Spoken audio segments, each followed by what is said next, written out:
জুনায়েদ ঘুমিয়ে পড়েছে।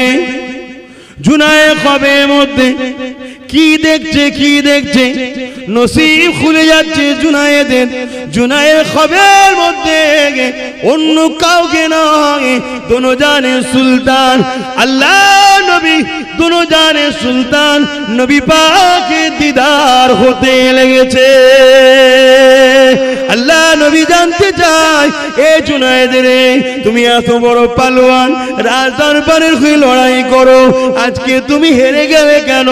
ইয়া রাসূলুল্লাহ, ইয়া হাবিবাল্লাহ, ওই বাচ্চাটা, ওই যুবকটা আমার কানে কানে বলেছিল, জুনায়েদ আমি নবী বংশের সন্তান, খোদার তরুজি কয়েকদিন খাওয়া হয় না, যাকাত আমার চলবে না, দান আমার চলবে না, চেয়ে খাওয়া আমার চলবে না।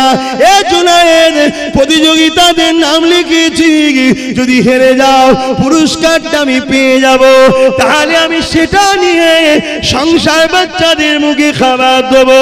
জুনায়েদ রে, নানা জানকে বলে কিয়ামতের দিনে আবে কৌসারের পানি পান করাবো, শাফাআতের কথা বলবো।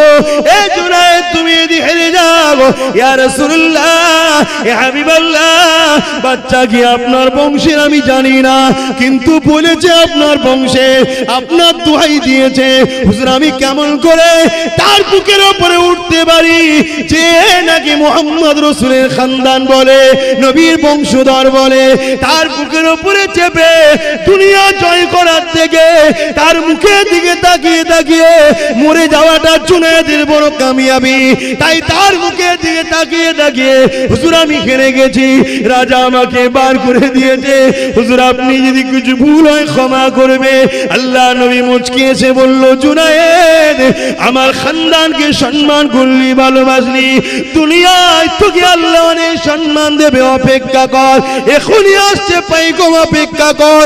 আর দুনিয়া শুধু নয় জুনায়েদ, তুই আখিরাতটাও পেয়ে গেলি, কেননা নবী আমার জানিয়েছে যে আমাকে একবার দেখলো, সত্য দেখলো, ঠিক দেখলো, আমি নবীকে যে দেখবে সে তার জন্য সাতটা জাহান্নামের আগুনকে হারাম করে নিল। এ যুবকেরা, সঙ্গে সঙ্গে দিকে রাজ দরবারে সৈন্য চলে এলো।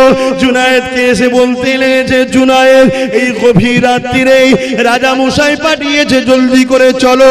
রাজাটাও কামিল মানুষ ছিল, ভালো মানুষ ছিল। এ যুবক শুনে রেখে দাও, জলদি করে চলো। তাকে সাথে করে নিয়ে যাওয়া হলো। জুনায়েদ রাজ দরবারে ঢুকতে লেগেছে। অন্যদিন রাজা গদিতে সিংহাসনে বসে থাকতো, কিন্তু আজকে দিনে রাজা গদিতে সিংহাসনে বসে নাই। জুনায়েদকে দেখে রাজা উঠে দাঁড়াতে লেগেছে। জুনায়েদ অবাক হয়ে যাচ্ছে, কি ব্যাপার রাজা মশাই? হাতটা ধরে ঘরে নিয়ে গেছে। জুনায়েদ কি করেছিস, কি করেছিস? আল্লাহ নবীকে খবে দেখলাম, নবী আমার বলেছে, শোন, রাজত্ব আল্লাহ দেয়, রাজত্ব আল্লাহ কেড়ে নেয়। জলদি করে জুনায়েদকে নিয়ে আয়, রাজ দরবার সম্মানের বকায়ে বসতে দে। এ জুনায়েদ কি ব্যাপার রে? জুনায়েদও বিস্তারিত রাজাকে শোনালো, আমি এই জন্য হেরেছি, উনি অন্য কেউ নয়, নবীর বংশের সন্তান, তাকে কি করে অপমান করতে পারি?